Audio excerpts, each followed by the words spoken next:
This is your host, Danny, and this is History Plus.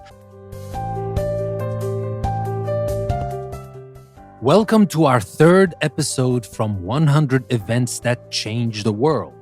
Today we will talk about 10 more events. We will talk about event 21 to 30. We will start talking about the modern medicine and the Hippocratic Oath. We will talk about St. Augustine proposes just war theory. We will talk about mathematicians think up zero, the device of the musical scales, the establishment of Islam. We will talk about Charlemagne, father of Europe, and we will talk about harnessing the horse that started feudalism. We will talk about the fall of the Maya Empire. We will talk about the search for America. And finally, we will talk about an amazing literary year. Let's start talking about the 21st event that changed the history of the world, and that is the dawn of modern medicine with the Hippocratic Oath. That happened around 168 AD. The Greek physician Galen was called to Rome around 168 AD to be the personal doctor to Emperor Marcus Aurelius. During his career, Galen attended to 5 Roman emperors, but he is remembered most for his medical revolutions.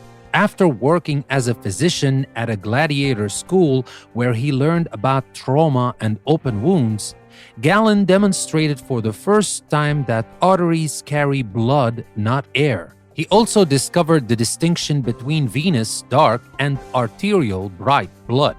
Along with being the first to identify 7 of the 12 cranial nerves, he pioneered procedures for brain and cataract surgery. Galen expanded on the belief of the 4 humors proposed by the Greek physician Hippocrates in the 5th century BC. Blood, phlegm, chloric, yellow bile, and melancholy, black bile, make up the human constitution, and illness occurs when they are imbalanced. Although humorism was decredited in the 19th century, Galen's extensive writings made it the dominant thinking for 2 millennia. Galen also supported Hippocrates' view that reason and clinical observation, not superstition, should be used to treat disease.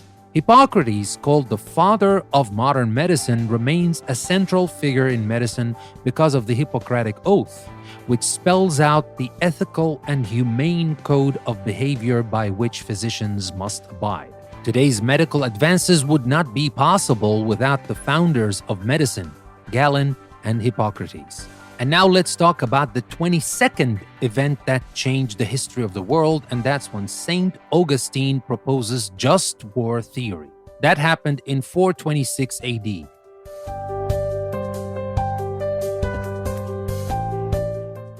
Is violence ever an acceptable means to an end? This question has troubled mankind for millennia. As early as the 1st century BC, Rome's Marcus Tullius Cicero theorized on the justified use of armed force, a concept still debated by scholars and political leaders today. Modern just war theory coalesced in the 5th century with the teachings of St. Augustine of Hippo, a founder of Western theology. In The City of God, published in 426 AD, he explored the inherent conflict between Christianity and violence. Augustine concluded that although wars of aggression were never acceptable, sometimes war was a necessity for self-defense or protection of the innocent. He posited that in order to be considered just, warring parties must not target neutral parties, so-called non-combatant immunity, which was invoked by Switzerland in World War II. 900 years later, Italian philosopher Thomas Aquinas built on this theory, describing standards that are still used to define a just war. The war must be openly declared by an appropriate authority, such as a recognized state. It must have a just cause, and the ultimate goal must be to establish a just peace. Despite the intent to avoid unnecessary violence, just war has been invoked as a battle cry for conflicts from the Crusades to the United States 2003 Iraq invasion. And now for the 23rd event that changed the history of the world, and that is when mathematicians think up zero. That happened in 520 AD.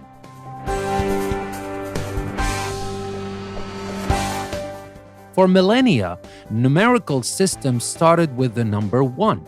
Although Babylonians and Greeks used a symbol to indicate an empty spot in a number, such as 907, the concept of nothingness remained just that, nothing.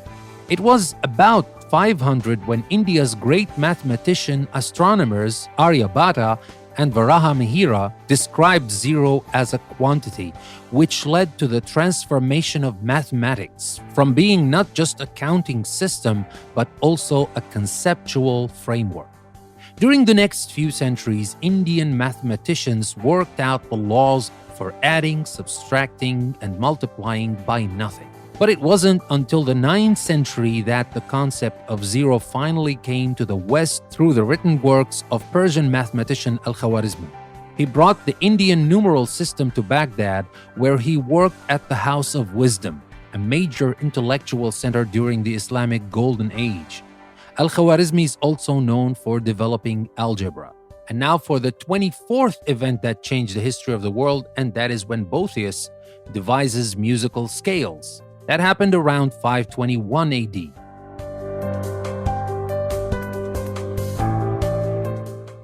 Written in the 6th century, the treatise De Institutione Musica by Roman philosopher and scholar Boethius explained ancient Greek music, which was primarily built on single melodies.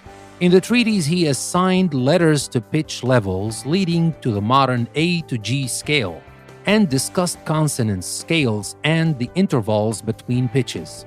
Boethius also adhered to the classical idea that music was intertwined with all disciplines. His work was particularly influential to scholars of the medieval period from 500 to 1500, who considered Boethius the authority on music theory. His treatise led the way for the emergence of printed music in Europe in 1465. A century later, in 1558, Italian Renaissance composer and music theorist Gioseffo Zarlino defined the modern major and minor scales that are still used today. His writings spread through Europe at the end of the 16th century and influenced the next generation of musicians who began composing in the early Baroque style. And now for the 25th event that changed the history of the world, and that is when Allah's Prophet Muhammad establishes Islam. That happened in 622 AD.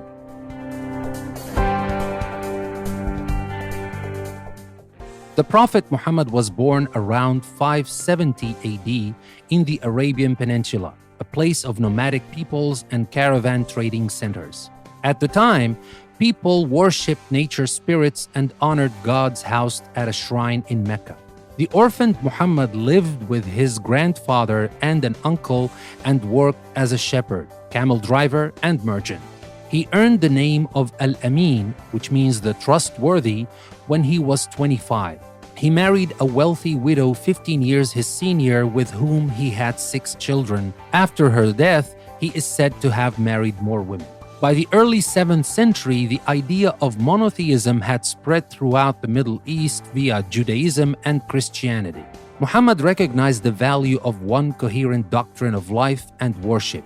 According to Islamic teaching, in the year 610, he had a vision and heard a voice that demanded his obedience to the one God, Allah. Muhammad began teaching, "There is no God but Allah, and Muhammad is his prophet." He preached that the faithful would enjoy a glorious afterlife. The wealthy's goal in life was to share with the poor, and the worship of idols was wrong.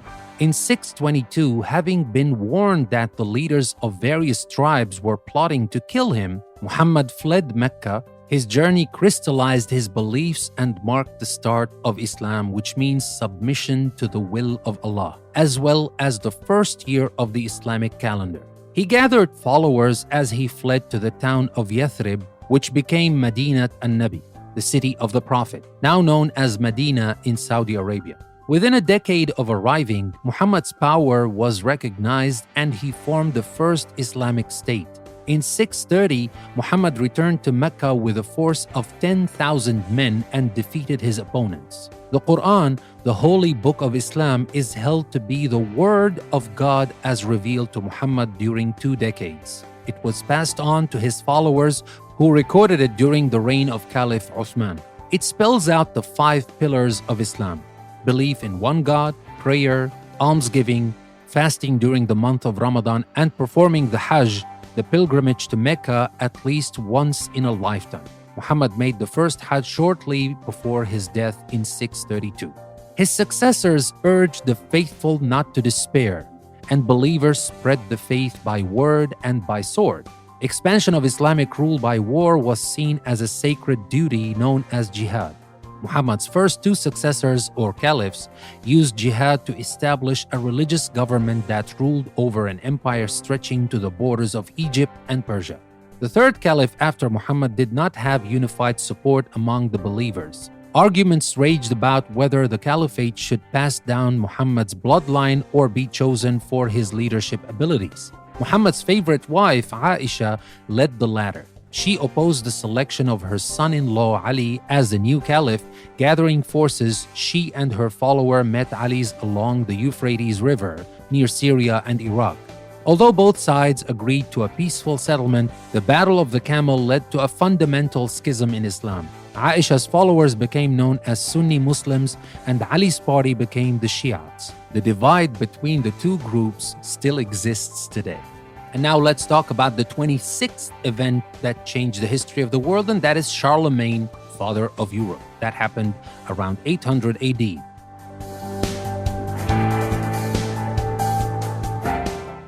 Often called the father of Europe, Charlemagne, king of the Franks, brought to his lands a unity unknown since the Roman Empire. The Franks had steadily gained power since the collapse of Rome in 476. When Charlemagne assumed the throne in 768 at the age of 26, after the death of his father, King Pepin the Short, he inherited close ties to the Catholic Church. An energetic warrior and statesman, Charlemagne conquered Germany, France, northern Spain, and most of Italy, then forced the defeated to accept Christianity.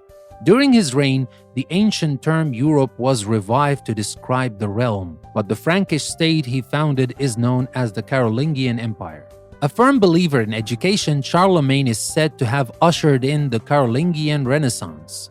He supported the arts, funded great libraries in the monasteries, and increased the number of scriptoria where books were copied and translated. Carolingian schools preserved most of the classical Latin works that survive today and developed a more legible script, an early source for modern Italic script. The most famous moment of Charlemagne's reign occurred at Mass on Christmas Day in St. Peter's Basilica, Rome in 800.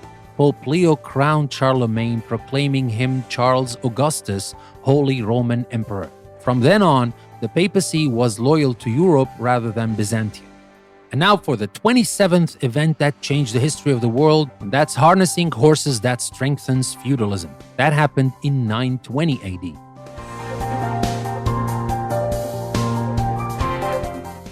The horse collar is thought to have originated during the 6th century in Bactria, an ancient Iranian civilization located in present-day northern Afghanistan, where collars were already in use on camels. When the collar made its way to Europe around 920, along with heavy-wheeled plows from Asia, an agricultural revolution began.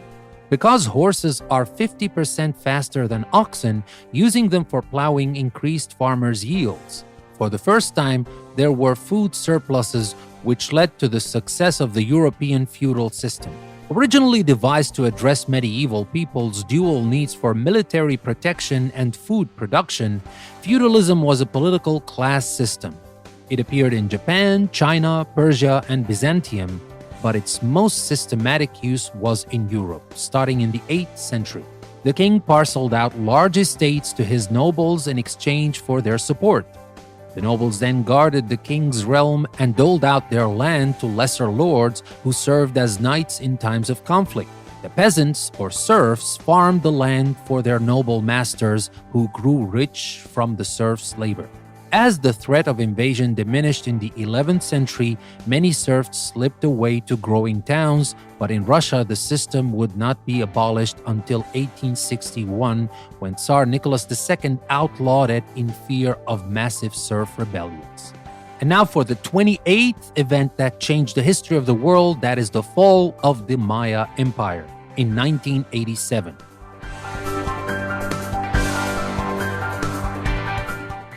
Of all the pre-Columbian civilizations in the Americas, the Maya are the most well-known because they were literate. Their intricate hieroglyphic writing is inscribed on temples, tablets, and pottery scattered in the jungles of the Yucatan Peninsula. As scholars deciphered the glyphs, they learned that the Maya kept an accurate calendar, were careful astronomers and brilliant mathematicians, and practiced bloody rituals to appease the gods. Flourishing from 250 to 987 in the era known as the Classical Maya, they built huge complexes around ceremonial temples and pyramids. Temple centers such as Chichen Itza and Tikal supported hundreds of thousands of citizens, including slaves from neighboring tribes. But the empire, built on intensive construction and agrarian labor, was unsustainable because the jungle couldn't support the 1.5 pounds of maize each Maya required daily. In 987, the Toltec warrior tribe who lived to the north in today's Mexico overran Chichen Itza and settled in Maya lands. Throughout the next generations, some of their people merged bloodlines and traditions, although elements of Maya civilization persevered. The Toltec and then the Aztec would become the region's dominant empires for the next 500 years. Today, despite this, some 7 million Maya live in Mexico, Guatemala, and Belize and preserve their ancient heritage.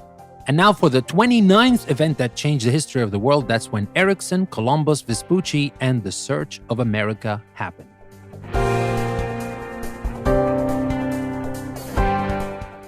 That started in 1001 when Norse explorer Leif Erikson's journey are shrouded in the mists of the past. But archaeological evidence supports the theory that Vikings landed on the western coast of Canada around 1000. Although they left no permanent settlements, Leif's one giant step for Viking kind was the first imprint of change on native North America. Nearly 500 years later, Queen Isabella of Castile championed the quest of Christopher Columbus to chart a westward sea route to India. Promising the Queen riches and a trade monopoly, he set sail. After a 2-month journey, he struck land at a place he named San Salvador in the Bahamas. Despite not having first discovered America and wrongly insisting he was in Asia, Columbus found the best routes between Europe and the New World. On a journey for the Portuguese king in 1499, 7 years after Columbus reached San Salvador, the Italian Amerigo Vespucci became the first European to reach South America. Through astronomical and geographical observations, Vespucci suspected he had found a new continent, a fact Columbus died denying. When a German clergyman read a publication detailing Vespucci's evidence, he included a proposal to name the new lands America after Vespucci in a world atlas he published in 1507. Soon, all of Europe was calling the New World America. And now for the final event for today's episode, the 30th event that changed the history of the world, an amazing literary year. That's 1010.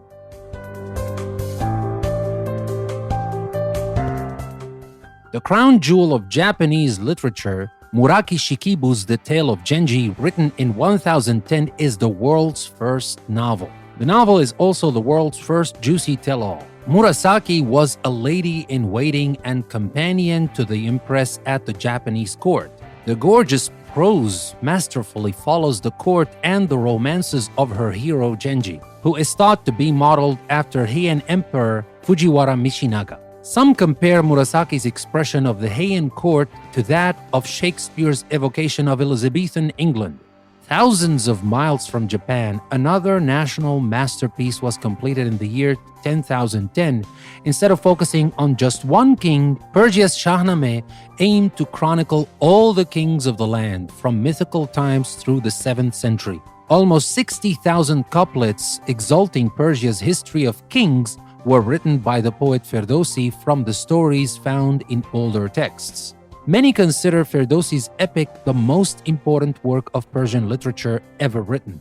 Like Homer's Iliad and Odyssey, the masterpieces of Murasaki and Ferdowsi reveal ancient life and culture to modern readers. Perhaps even more importantly, the portraits of Eastern culture provided in these novels allow a glimpse into a world where until then only a few Westerners had been or seen. Now, with this event, these will be 30 events that changed the history of the world. Now, we have completed 3 episodes from our series, 100 Events That Changed the World. Don't stop now. Stick around because we still have 70 more events that we will talk about to complete the series of 100 events that changed the history of the world. This is your host, Danny. Thank you very much for listening. I will see you next time.